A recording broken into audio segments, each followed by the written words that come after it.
जो अर्थक्वेक आया रशिया के कामचटका पेनिनसुला में, जिसकी वजह से सुनामी भी ट्रिगर हो जाती है पैसिफिक ओशन में। और जैसे दो ओशन में अगर बोलूं यहाँ पे, वन इज पैसिफिक ओशन और दूसरा है अटलांटिक ओशन। तो पैसिफिक ओशन के अराउंड आपने एक रिंग ऑफ फायर सुना है कुछ? जैसे हॉर्स शू शेप होती है वैसे आपको यहाँ पे एक रिंग ऑफ फायर दिखाई देगा। तो पहले तो डायग्राम से समझने की ट्राई करते हैं।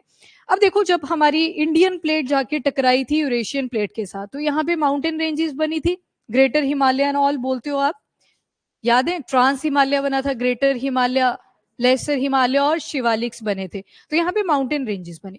तो ऐसा नहीं है कि सिर्फ इंडियन प्लेट एग्जिस्ट करती है, यूरेशियन प्लेट एग्जिस्ट करती है, बहुत सारी प्लेट्स हमारे कॉन्टिनेंट में एग्जिस्ट करती हैं।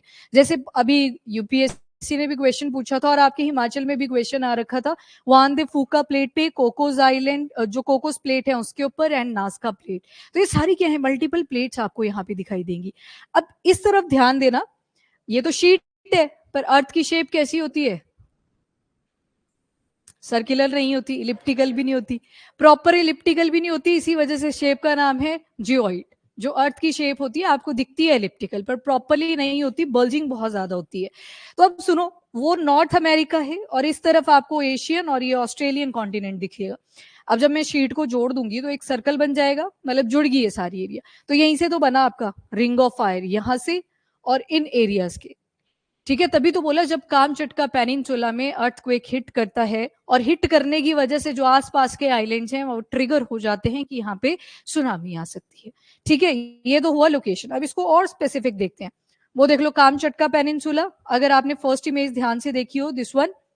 ठीक है, अब ये जो नीचे छोटे छोटे लैंड एरियाज दिख रहे हैं जिनको बोलते हैं क्यूरिल आइलैंड्स। अब ये क्यूरिल आइलैंड काफी डिस्प्यूटेड भी रहे हैं बिटवीन रशिया एंड जापान। तो आप ऐसे नहीं बोल, वैसे तो जापान का ही पार्ट मानते हैं बट रशिया भी क्लेम करते हैं, सो डिस्प्यूटेड पार्ट है।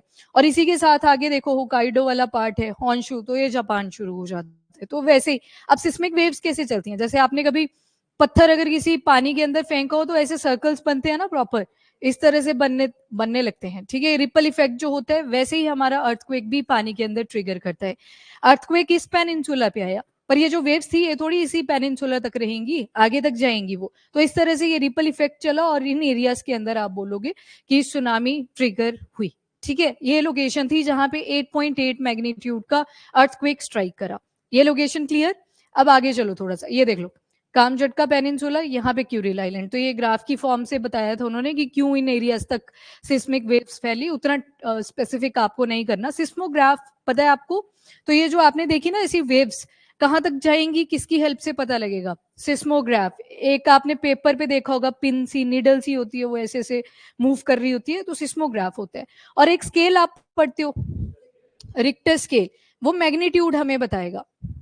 ठीक है, कि मैग्नीट्यूड कितना था, जैसे 8.8 मैग्नीट्यूड अर्थक्वेक, तो किससे पता चला?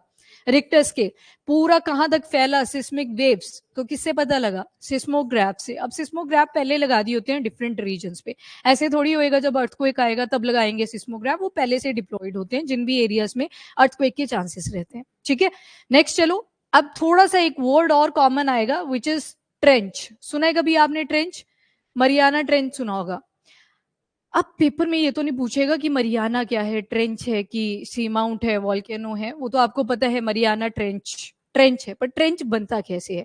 क्योंकि जब आप इसको और डेप्थ में देखोगे इन प्लेट्स को, यही है ना आपका रिंग ऑफ फायर, तो यहाँ पे देखो क्या लिखा है, Japan trench, Kuril trench, Aleutian trench, Juan de Fuca plates, और इनका जो ट्रेंच बनेगा कोकोस ट्रेंच। मतलब क्या बन रहे हैं? इन शॉर्ट ट्रेंच बन रहे हैं। तो उसके लिए आपको थोड़ा सा अंडरस्टैंड करना पड़ेगा अपने ओशनिक बेड को भी, क्योंकि जो सुनामी होती है कैसे आती है, एकदम से पानी पीछे जाता है, आपको लगता है कि इससे सुंदर नजारा कुछ नहीं होगा, वो पीछे क्यों गया था? वो वेव बनी थी।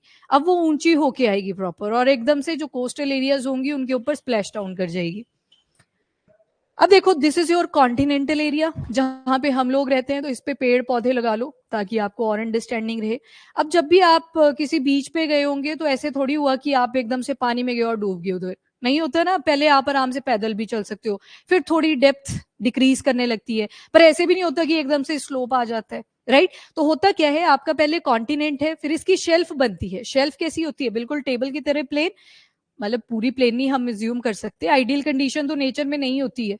तो ये बन गई आपकी कॉन्टिनेंटल शेल्फ, फिर आपके स्लोप्स बनने शुरू होते हैं, दोबारा से शेल्फ आती है, फिर स्लोप्स बनते हैं और वो नीचे डेप्थ आपकी इंक्रीज करती चलती है। तो ये क्या पार्ट था आपका कॉन्टिनेंटल। हमने क्या बोला जस्ट कि जो लैंड एरिया होता है ऐसे नहीं होता कि एकदम से ही आप जंप लगा देते हो और डूब जाते हो, नहीं, पहले शेल्फ बनेंगी, फिर स्लोप्स आएंगे, दोबारा शेल्फ बनेंगे, फिर स्लोप्स आएंगे। तो इस तरह से जो पानी, फिर पानी की आप देखोगे कि डेप्थ भी इंक्रीज करती चलेगी। पहली चीज क्लियर। अब आपने दो चीजें पढ़ी थी पहले, दो तरह की प्लेट्स पढ़ते हो आप, कौन कौन सी थी? ठीक है, कॉन्टिनेंटल थी, और ये किसके पार्ट थे? क्रस्ट के, याद है ना? कॉन्टिनेंटल पढ़ा था और ओशनिक पढ़ा था। हमेशा याद रखना ओशनिक भारी होती है if compare to continental plate. तो अगर मैं बोलूं कि एक प्लेट दूसरी प्लेट के नीचे सबड्यूस कर रही है, तो कौन सी वाली कर रही होगी? ओशनिक, क्योंकि ये भारी है, ऑब्वियस सी बात है ये नीचे को जाएगी। अभी देखना, इसको थोड़ा सा और डेप्थ में चलते हैं। पर उससे भी पहले आपको पता है हमारी जो टेक्टोनिक प्लेट्स होती हैं या तो टकराती हैं, या फिर एक दूसरे से दूर जाती हैं, या फिर एक दूसरे पे स्लाइड करती हैं। मड वॉल्केनो, याद है मड वॉल्केनो कैसे बना था? जब ट्रांसफॉर्म हुई थी, स्लाइड हुई थी दो प्लेट्स एक दूसरे के ऊपर, तो वहां पे आपने मड वॉल्केनो की फॉर्मेशन देखी थी। अब जो ये ट्रेंच होता है, और दूसरा जो वर्ड आपने याद रखना है वो मोर है, मिड ओशनिक रिज। ये जो मोर होता है ये हमेशा डाइवर्जेंस की वजह से बनता है। मतलब नीचे वॉल्केनो की फॉर्मेशन हो रही थी, कैसे? जो रॉक्स थी वो मेल्ट कर रही थी, प्रेशर इंक्रीज हुआ, वो वॉल्केनो इरप्ट कर गए, और जब इरप्ट करे तो कुछ ऐसे स्ट्रक्चर आपको मिलते हैं जिनको मोर बोलते हैं, मिड ओशनिक रिजेस। तो रिज कैसे बनी? बाय डाइवर्जेंस, जब प्लेट्स एक दूसरे से दूर जा रही थी। तो रिज कैसे फॉर्म होती है? डाइवर्जेंस की वजह से।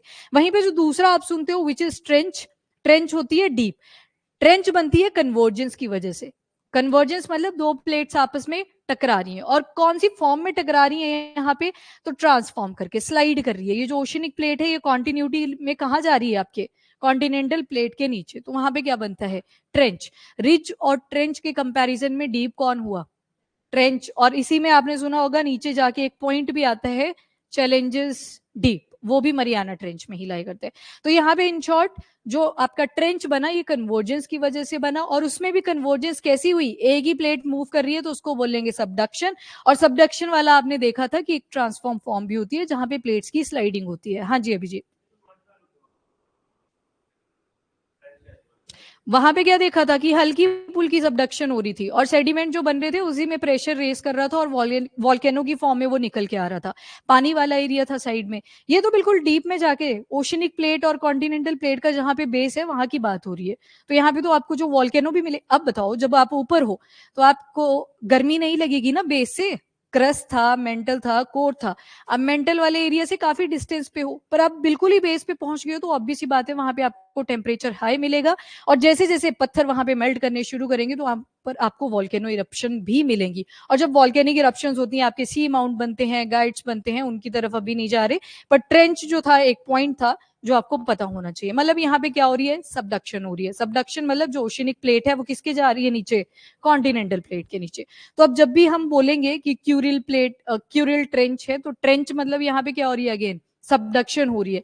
एक तरफ यहाँ पे कॉन्टिनेंटल प्लेट्स हैं और दूसरी तरफ ओशनिक प्लेट्स हैं, और ओशनिक प्लेट कॉन्टिन्यूसली सबड्यूस कर रही हैं बिलो कॉन्टिनेंटल प्लेट। तभी तो जहां पे भी आपको एक ओशनिक प्लेट मिल जाएगी वहां पे आपको वॉल्केनिक एक्टिविटीज बहुत मिलेंगी। मोर देन 450 वॉल्केनोज इस रिंग ऑफ फायर में आपको मिल जाते हैं। शेप कैसी है? तो हॉर्सशू शेप आ जाएगी इसकी। एंड हो क्या रही है? एक्टिविटी क्या हो रही है? दो प्लेट्स हैं, वन इज कॉन्टिनेंटल, दूसरी है ओशनिक। ओशनिक क्या कर रही है? सबड्यूस कर रही है, सबडक्शन कर रही है, किसके नीचे? कॉन्टिनेंटल प्लेट के नीचे। रिंग ऑफ फायर क्यों बोला? क्योंकि इतने सारे वॉल्केनोज हैं। दुनिया के जितने भी टोटल वॉल्केनोज हैं उसमें से 70% वॉल्केनो एक्टिव और डॉर्मेंट दोनों ही आपको रिंग ऑफ फायर में भी मिलते हैं। क्लियर हुआ यहाँ तक? लोकेशन क्लियर क्यों यहाँ पे वॉल्केनोज होते हैं। अब आते हैं नेक्स्ट पॉइंट पे कि अब ये अर्थक्वेक कैसे जनरेट हुआ। तो आपको एक बेसिक सी चीज तो पता ही है, जो स्ट्रक्चर है, इंटीरियर है अर्थ का हमारे, एक बार ये स्ट्रक्चर देख लो। तो अब अर्थ को आप जब ड्रॉ करते हो कुछ इस तरह से करते हो, जैसे केक होता है, पीस कट करके लेके आते हो तो मल्टीपल लेयर्स होती हैं उसी के अंदर। तो ये मल्टीपल लेयर्स आपको अर्थ के अंदर मिलेंगी। सबसे टॉप पे आता है क्रस्ट, बीच वाला आता है मेंटल, और मेंटल के नीचे आता है कोर। अब एक लेयर आती है जिसको हम ट्रांजिशन जोन भी बोलते हैं, उसका नाम है एस्थीनो स्फेयर। अब क्रस्ट कैसी होती है? सॉलिड फॉर्म में, ये सॉलिड थी ना, और नीचे क्या मिलेगा? अब कॉन्टिनेंटल वाली सॉलिड थी, ओशनिक नीचे जाके तो सॉलिड होएगी, ऊपर बेशक पानी है उसके अंदर। अब ये जो एस्थेनोस्फेयर है ये होती है आपकी प्लास्टिक, सेमी प्लास्टिक बोल लो, ट्रांजिशन बोल लो, सेमी सॉलिड तो नहीं बोलेंगे, प्लास्टिक ही बोलेंगे इसको। क्यों? क्योंकि आपको इसमें तरलता भी दिखेगी और थोड़ा सा पेस्टी नेचर भी दिखाई देगा। अब सोचो, ऊपर सॉलिड फॉर्म है, नीचे पेस्टी फॉर्म है, उसके ऊपर तो क्रस्ट बहुत ज्यादा फ्रेजाइल हो जाएगी। लिक्विड के ऊपर आपने कोई पत्थर फेंक दिया, ठीक है, पत्थर भी छोड़ो, आपने क्या किया, एक पानी का छोटा सा पॉन्ड था, इसके ऊपर आपने कागज फेंक दिया। कागज थोड़ी देर के लिए फ्लोट करेगा, थोड़े टाइम के बाद क्या होगा? गल जाएगा। तो सेम यहाँ पे होता है, नीचे एस्थेनोस्फेयर होता है, ऊपर सॉलिड वाला पार्ट होता है। अब ये जो सॉलिड वाला पार्ट होता है कॉन्टिन्यूसली मूव कर रहा है एस्थेनोस्फेयर के ऊपर। एक रीजन जो कि ये सेंसिटिव बनाता है प्लेट्स को, नीचे आपको सेमी प्लास्टिक रीजन मिल रहा है, ठीक है। अब अंदर की तरफ जाओगे, बीच में आपको लिक्विड स्टेज मिल रही है, कभी सॉलिड स्टेज मिल रही है। क्यों? टेम्परेचर वेरिएशन, कहीं पे टेम्परेचर हाई है, कहीं पे एकदम से लो हो रहा है, कहीं पे डेंसिटी, वैसे नीचे की तरफ जाओगे तो डेंसिटी क्या करती है? इंक्रीज ही करती चलती है, आपकी ये हैवीनेस इंक्रीज होती चलती है। अब थोड़ा सा इसको देखो कि अर्थक्वेक जो आया था दैट वाज 8.8 मैग्नीट्यूड का, ये आपको पता लग गया कौन से रीजन में है? कामचटका पेनिनसुला, जो कि क्यूरिल आइलैंड्स तक एक्सटेंड हुआ, और जो वेव्स जनरेट हुई ये देखो इस तरह से जनरेट होती चली, विच इज सिस्मिक वेव्स। अब सिस्मिक वेव से भी पहले आपको दो तीन बातें पता होनी चाहिए। आपने देखा था कि अर्थ के अंदर क्या बनते हैं? फॉल्ट। और फॉल्ट क्यों बने? आपने अभी देखा, एस्थेनोस्फेयर के ऊपर कॉन्टिन्यूसली क्रस्ट जो है वो मूव कर रहा है, और मूव इस तरीके से कर रहा है जैसे हमारे नाखून होते हैं ना, आराम आराम से ग्रो करते हैं। तो यहाँ पे चलती रहती है अर्थ की मूवमेंट, इवन रोटेट कर रही है अर्थ, आपको पता थोड़ी लग रहा है कि रोटेट कर रही है। हम तो स्टैटिक है ना, हम तो वर्ड यूज करते हैं स्टेगनेंट, कि कोई चीज बिल्कुल स्थिर है। तो अब यहाँ पे क्या होता है, जैसे ही फॉल्ट जनरेट हुआ, फॉल्ट मतलब कोई क्रैक सा पड़ जाएगा। अब जिस पॉइंट से ये फॉल्ट जनरेट होगा उसको क्या बोला था हमने? फोकस। अगेन वेव्स कैसे जनरेट होंगी? इस पैटर्न में, जैसे रिपल इफेक्ट होता है। अब जिस पॉइंट पे 90 डिग्री पे आप जाओगे, जिस पॉइंट पे सबसे पहले हिट करेगी उसको क्या बोला था? एपिसेंटर। फोकस को एक और वर्ड भी यूज करते हैं, हाइपोसेंटर। अब ये जब तक अंदर होंगी ना वेव्स, इनको बोलते हो आप बॉडी वेव्स। किसकी बॉडी है यहाँ पे? अर्थ की। एक सरफेस होता है, एक बॉडी होती है। जब तक वेव्स आपके इस अर्थ के अंदर मूव कर रही थी तो उनको बोल दिया बॉडी वेव्स। बॉडी वेव्स आपने देखी हैं, पी वेव्स और दूसरी एस वेव्स।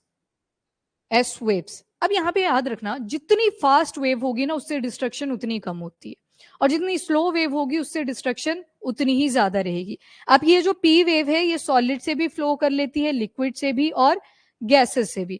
अब देखो अंदर ऐसा आपको गैसेस तो नहीं मिलती, पर जब मड वॉल्केनो इरप्ट हुआ था तो वहां पे भी आपने क्या देखा था? Methane gas. मतलब अंदर गैसेस तो होती हैं।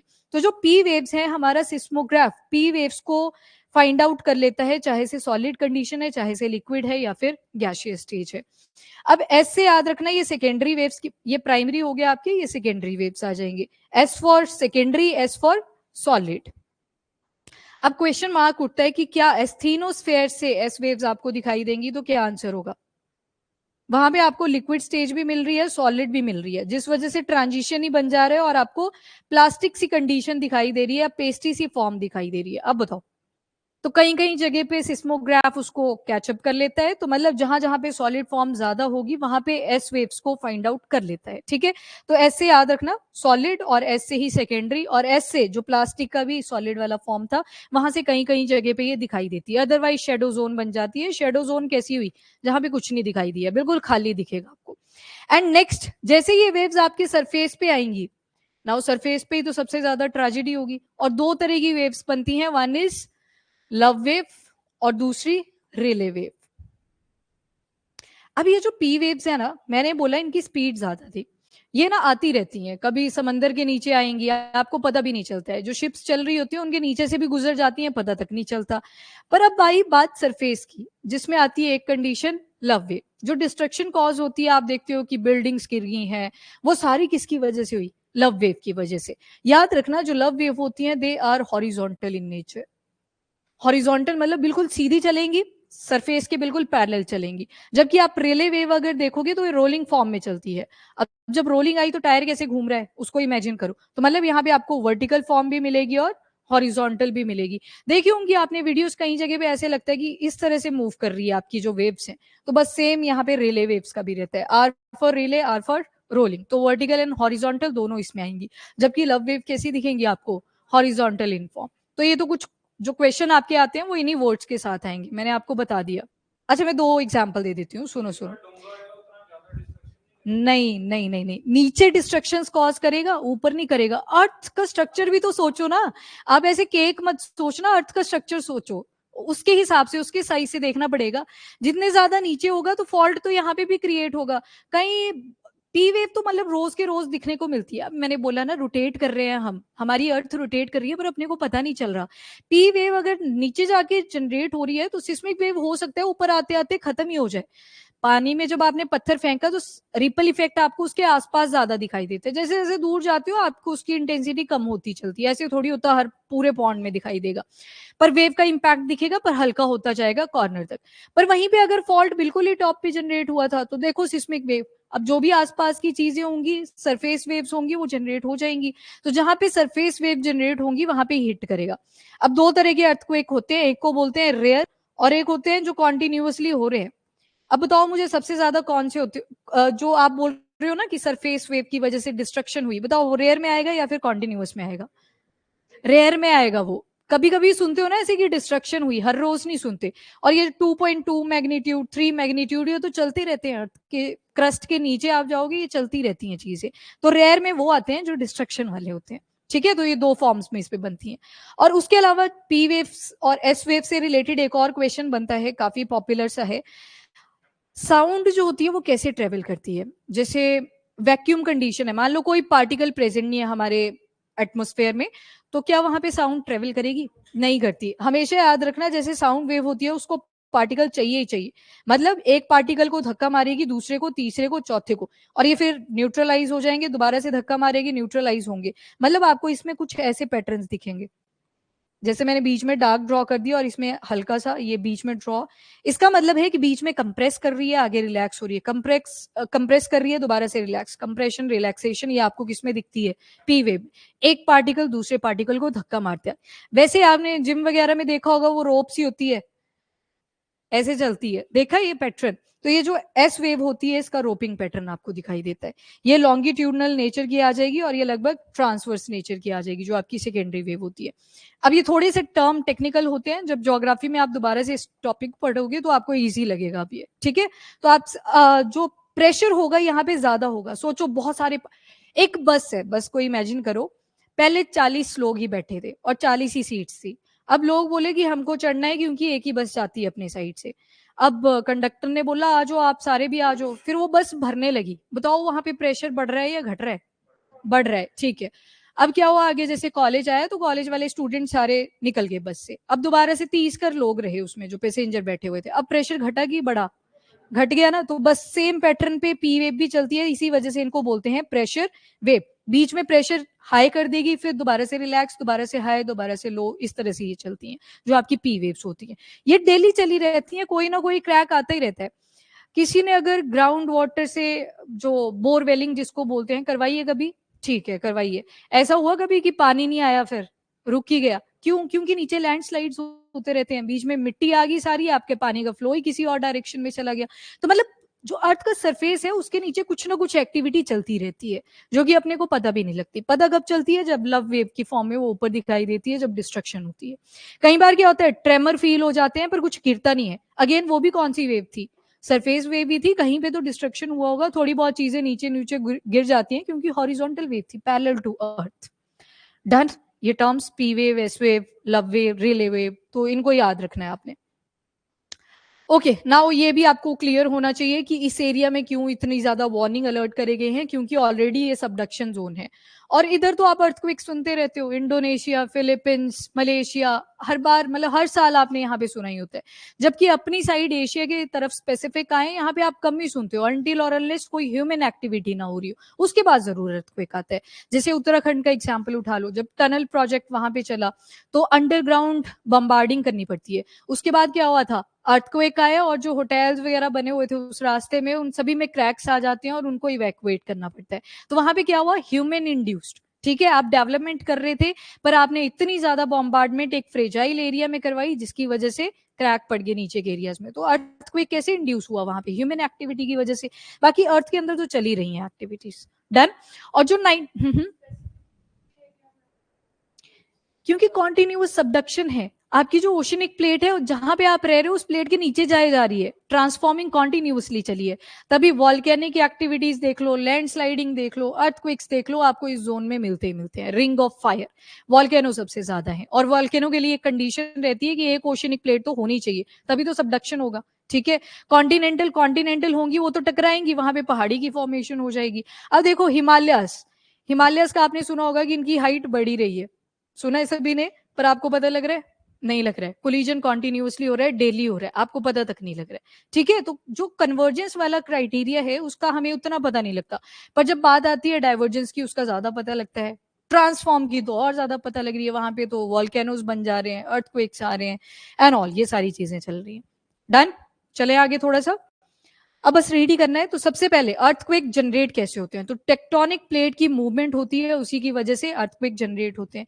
कोई भी कंडीशन बन सकती है, कन्वर्जेंट भी हो सकती है। कन्वर्ज मतलब एक तरफ को सारी चीजें आ रही हैं, कोलाइड कर रही हैं, पुल अपार्ट एक दूसरे से दूर जा रही हैं, divergent boundaries, and slide past one another, एक दूसरे के ऊपर फिसल रही हैं, स्लाइडिंग शो कर रही हैं, ट्रांसफॉर्म बाउंड्री भी जिसे कह देते हैं।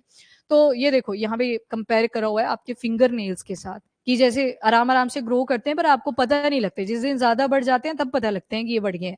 Next is stress accumulation. अब देखो जिस दिन आपने ना स्लाइडिंग वाला फिनोमिना पढ़ा था कि एक प्लेट है दूसरी प्लेट के नीचे कॉन्टिन्यूसली जा रही है, कोई ना कोई प्रेशर तो इंक्रीज कर ही रहा होगा, और एक टाइम आएगा जब वो इरप्ट भी करेगा, क्योंकि प्रेशर की एक थ्योरी है, high pressure to low pressure. कोई भी चीज है जिसकी मूवमेंट कहां से मिलेगी आपको? High to low. जैसे डैम वाला एग्जांपल दिया था आपने, यहाँ पे पानी स्टोर कर लिया, जाएगा तो वो कहाँ को? नीचे वाली साइड को। एट लास्ट जब रिजर्वायर आपका ज्यादा फुल कर जाएगा, अदरवाइज तो फ्लड आ जाएंगे। तो यहाँ पे भी क्या फिनोमिना है? High to low.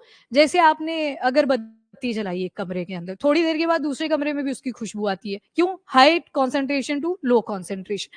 सेम जब यहाँ पे ट्रांसफॉर्म बाउंड्रीज बनती रहती हैं तो ये प्रेशर बढ़ता रहता है, और एक टाइम आता है इरप्शन देखने को मिलती है। इरप्शन किस फॉर्म में मिलेगी? वो या तो फॉल्ट हो सकता है, इतना ज्यादा प्रेशर क्रिएट हुआ कि यहाँ पे जगह नहीं थी निकलने को, ऊपर मान लो कोई बड़ी सी रॉक थी तो प्रेशर ने क्या किया? ऊपर फॉल्ट क्रिएट कर दिया।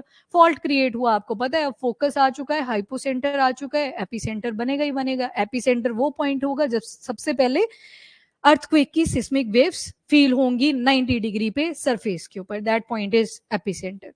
नेक्स्ट आ जाओ, सडन रिलीज, फॉल्ट स्लिप। मान लो यहाँ पे कोई रॉक नहीं थी, एकदम से स्लिप कर गया सारा का सारा, अगेन अर्थक्वेक की कंडीशन बन गई। तो हो क्या रहा है?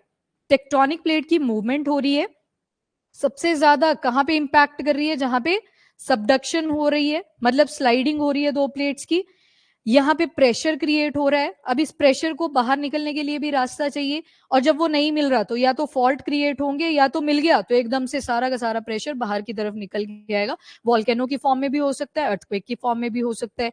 एंड लास्टली जो सिस्मिक वेव्स होंगी और शेकिंग, ये मैंने बता दिया आपको, P waves, S waves, primary wave, secondary waves, और ये जो लिखे हैं यहाँ पे एपिसेंटर, हाइपोसेंटर, फोकस, लगी ये सारी टर्म्स अब पता? ठीक है, पारुल बताएंगे सबसे पहले दूसरे वाले। एक फॉल्ट क्रिएट हुआ था, और जिस पॉइंट से सिस्मिक वेव्स इरप्ट करी, क्या पॉइंट था वो? फोकस। फोकस को ही क्या बोला था? ठीक है, अब दूसरे पारुल बताएंगे। 90 डिग्री पे जब सरफेस पे सबसे पहले वेव आएगी, क्या बोलेंगे उसको? एपिसेंटर। ठीक है, आपने दो तरह की वेव्स पढ़ी, यश, कौन कौन सी थी जो मैंने कैटेगरीज आपको बताई? नो, उससे भी पहले? नहीं, नहीं, मैंने बोला जो अर्थ के बॉडी के अंदर होगी। अब बताओ। वो प्लेट्स हैं, वो प्लेट्स हैं, waves, waves. Very good, body waves and surface wave. सबसे पहले तो यही जनरेट होगी ना, पहले कौन सी होगी? Body wave. बॉडी में भी कौन सी है? दो, पी एंड एस। ओके, मणि बताएंगे पी वेव किन किन मेटल्स के अंदर ट्रेवल करेंगी? सॉलिड, लिक्विड, गैस, ये तीनों ही जो मेटल्स होते हैं हमारे उनमें फ्लो कर लेती हैं। ठीक है, नैन्सी, सेकेंडरी वेव किस किस में फ्लो करेगी? ठीक है, इसमें सॉलिड आएगा, एस्थीनोस्फेयर का मैंने आपको बता दिया, कहीं कहीं जगह पे कैच हो जाती है, कहीं जगह पे शेडो जोन बनती है। शेडो जोन मतलब खाली दिखा देगा सिस्मोग्राफ की, यहां से कुछ नहीं गया। ठीक है, और पी वेव और एस वेव में से कौन सी ज्यादा फास्ट होगी? सचिन, फास्ट कौन सी होगी, पी और एस? आपका नाम जसमा जसमन, हाँ जी बताओ, पी या एस? पी, ठीक है। पी वेव ज्यादा फास्ट होती हैं, और जो फास्ट होती है उतनी ज्यादा डिस्ट्रक्टिबल नहीं होती, आपको पता भी नहीं लगता कब निकल गई। डिस्ट्रक्शन किससे ज्यादा होगी, जिसकी स्पीड कम होगी, अगर इन दोनों में कंपेयर करा है। अब उसके बाद आते हैं next, surface wave and surface wave भी दो तरह की थी, साक्षी कौन सी थी? ठीक है, love wave and Rayleigh wave. Okay, कौन बताएगा, वासु, इन दोनों में से रोलिंग कौन सी थी, एल वेव्स और आर वेव में से? आर, आर फॉर रिले और आर फॉर रोलिंग। रोलिंग में क्या दो कंडीशंस थी उर्वशी, कैसे ये फ्लो करेंगी, हॉरिजॉन्टल या फिर वर्टिकल या फिर दोनों तरीके से? हॉरिजॉन्टली भी। रोलिंग से याद रखना है, टायर, टायर ऐसे थोड़ी होता, पैरेलल ही रहता है, एक पार्ट उसका जब सरफेस के साथ अटैच करेगा दूसरा ऊपर की तरफ चला गया होगा, तो हॉरिजॉन्टल और वर्टिकल। और लव वेव में क्या देखा था, सबसे ज्यादा डिस्ट्रक्शन किससे थी, आपके लव वेव से ही, ठीक है। हाँ जी ऑनलाइन, ठीक है ठीक है, गुड। और ये किस किस वजह से अर्थक्वेक ट्रिगर हो सकते हैं, हो सकता है वॉल्केनिक एक्टिविटी हुई हो सकता है फॉल्ट क्रिएट हुआ हो सकता है कोई ह्यूमन एक्टिविटी हुई हो, जैसे कि एग्जाम्पल डैम कंस्ट्रक्शन। अब देखो तुम्हारे हाथ में अगर एक बकेट पकड़ा के खड़ा कर दिया जाए कि पूरा दिन ऐसे खड़े रहना है, कितना ज्यादा वजन लगेगा, हो सकता है किसी को तो क्रैक आ जाए बाजू के अंदर। तो अर्थ तो इतने बड़े बड़े डैम्स को होल्ड करके बैठी हुई है, तो ऑब्वियस ये बात है ये भी टेक्टोनिक प्लेट्स की मूवमेंट पे फर्क डालते हैं, इससे भी होता है। और ऊपर से अगर कोई माइनिंग कर रहा है, ठीक है, माइनिंग भी दो तरीकों से होती है, एक तो आप थोड़ा सा एनवायरमेंट को सोच के चल रहे हो कि एनवायरमेंट रिलेटेड कोई प्रॉब्लम ना आए, और दूसरी होती है विग्रेस माइनिंग्स कर रहे हैं तो उससे भी ट्रिगर होती है। फिर टनल के आजकल प्रोजेक्ट चल रहे हैं ताकि कनेक्टिविटी इंक्रीज हो सके।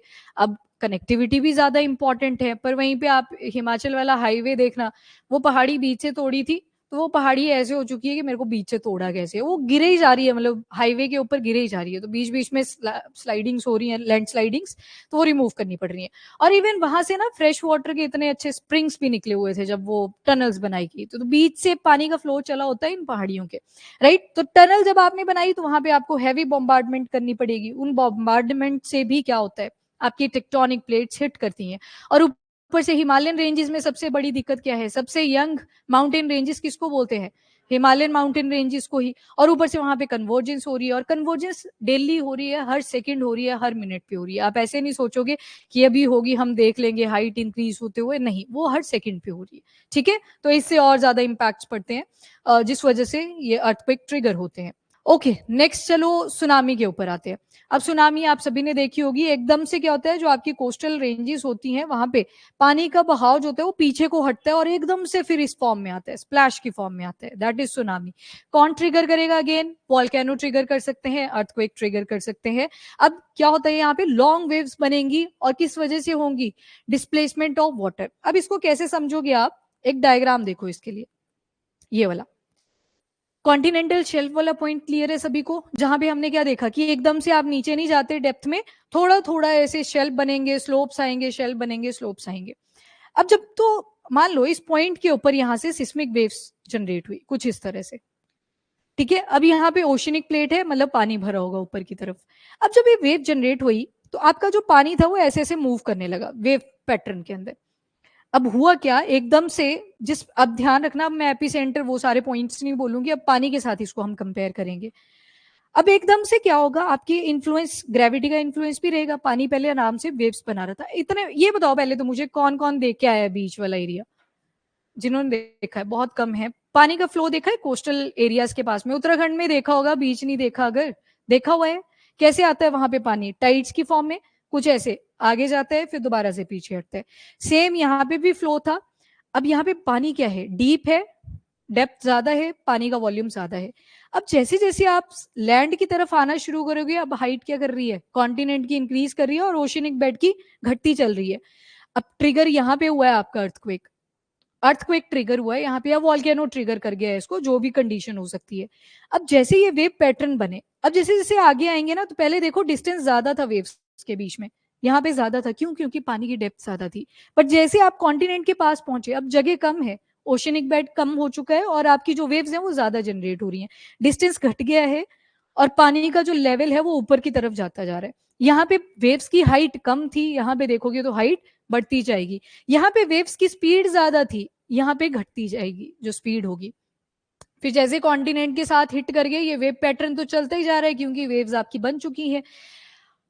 अब इसके लिए एक वीडियो देखेंगे आप, मैं आपको वीडियो बता दूंगी। इमेजिन नहीं, अगर आप कभी आपने सुनामी का देखा नहीं कोई एनिमेशन वीडियो, तो कनेक्ट हो पा रहा है ना ये चीज। यहाँ पे डेप्थ ज्यादा थी तो वेव आपको उतनी ज्यादा नहीं दिखी, सेम जैसे पी वेव थी तो उतनी स्पीड में आपको पता ही नहीं लगा उसका। यहाँ पे ये वेव्स डेली बनती रहती है, मैंने तभी तो बोला कि पी वेव तो आपको रोज दिखेंगी, और शिप्स ऊपर से आराम से चली जाती है, उनको पता तक नहीं लगता कि नीचे पी वेव भी गई है कोई।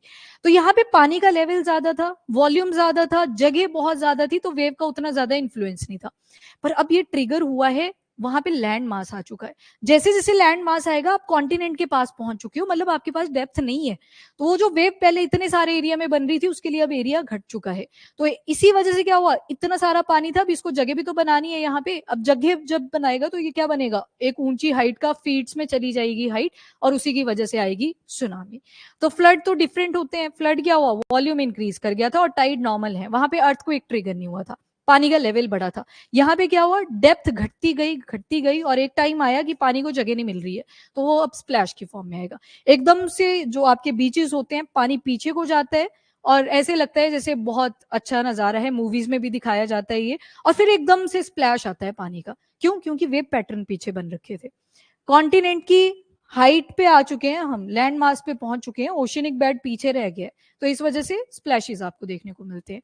हाँ जी, डन यहाँ पे। अच्छा, एक और, कभी आपने, अभी तो शावर का ट्रेंड चल चुका है, पहले पानी की बकेट होती थी, है ना। पानी की बकेट में जैसे आप बैठते थे तो पानी क्या करता था, स्प्लैश कर जाता था बाहर को। क्यों, क्योंकि उसके ऊपर प्रेशर पड़ा।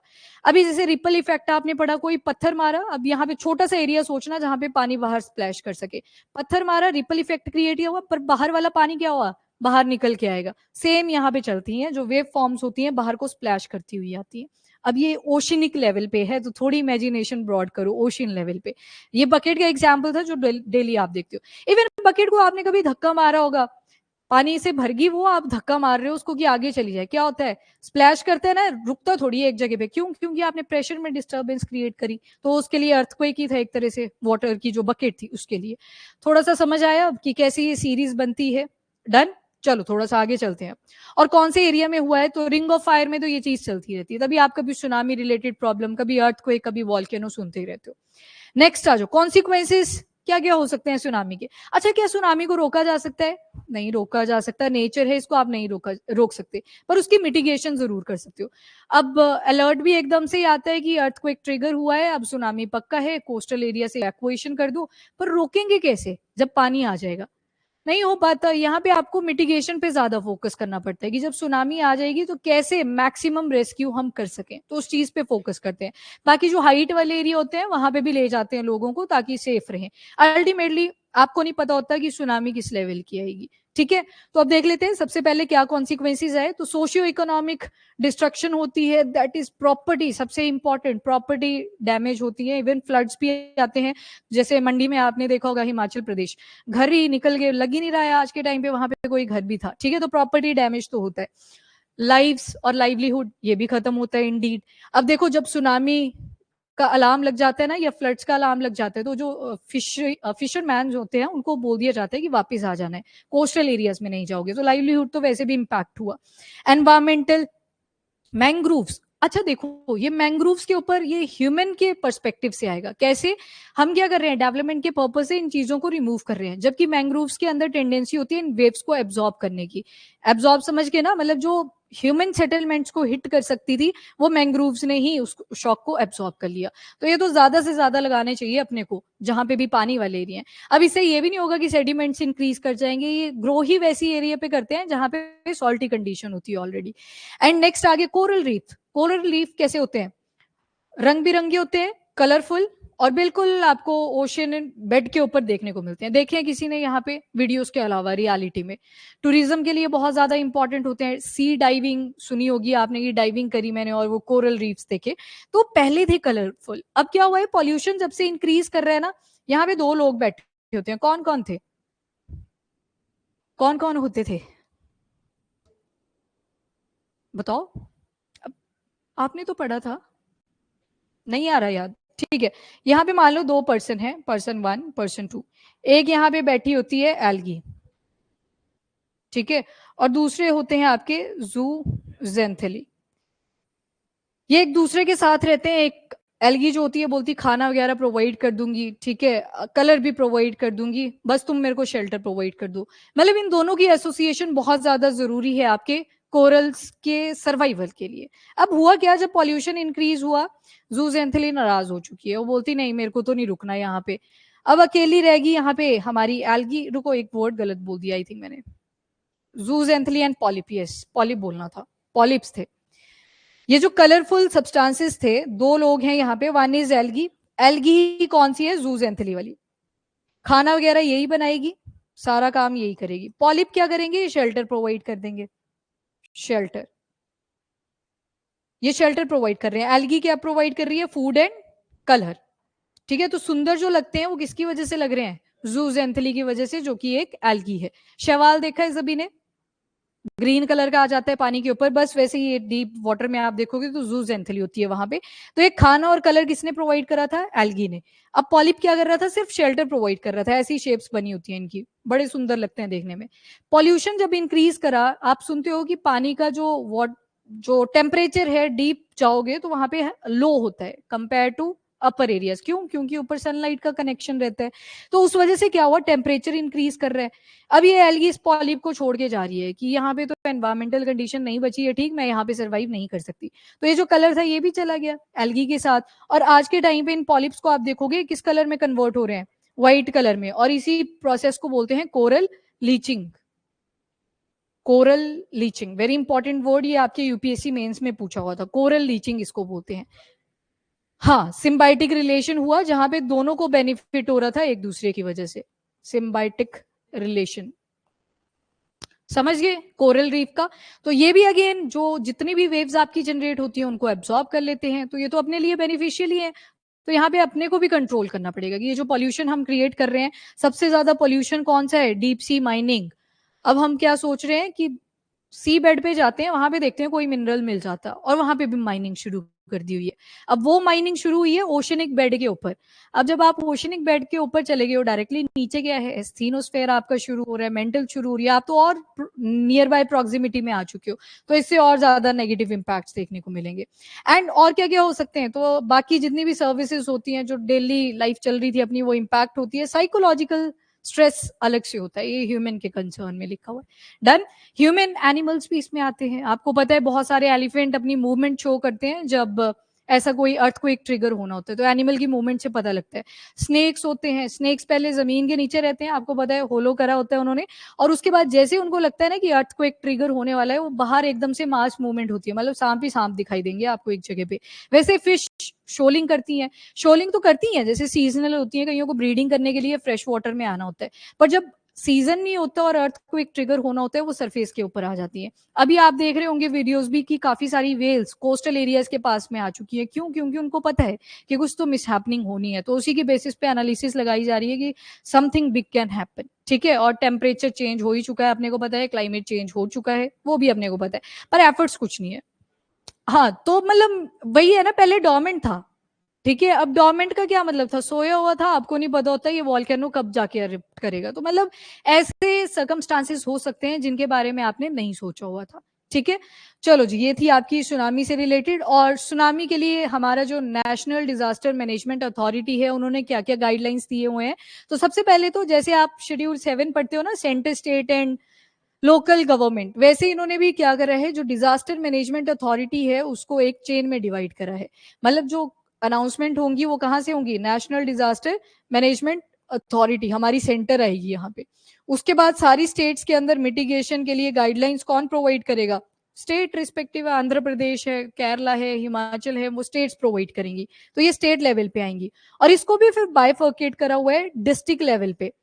अब डिस्ट्रिक्ट डिजास्टर मैनेजमेंट अथॉरिटी क्या करेगी, हर डिस्ट्रिक्ट की जो गाइडलाइंस है उनको प्रोवाइड करेंगी। पहले आप गए सेंटर के पास पैन इंडिया लेवल, उसके बाद आप आगे स्टेट लेवल पे, मतलब सिर्फ हिमाचल की सरकार, केरला की सरकार, कर्नाटक की सरकार, फिर उसमें भी आपने और ज्यादा फर्केशन कर दी, वहां पे आप डिस्ट्रिक्ट लेवल पे आ चुके हो, district disaster management authority. Disaster management में भी यूज हो सकता है ये वाला पॉइंट, ताकि इफेक्टिव मिटिगेशन करी जा सके जब भी कोई ऐसी प्रॉब्लम आती है, सुनामी हो, फ्लड्स हो, एनीथिंग।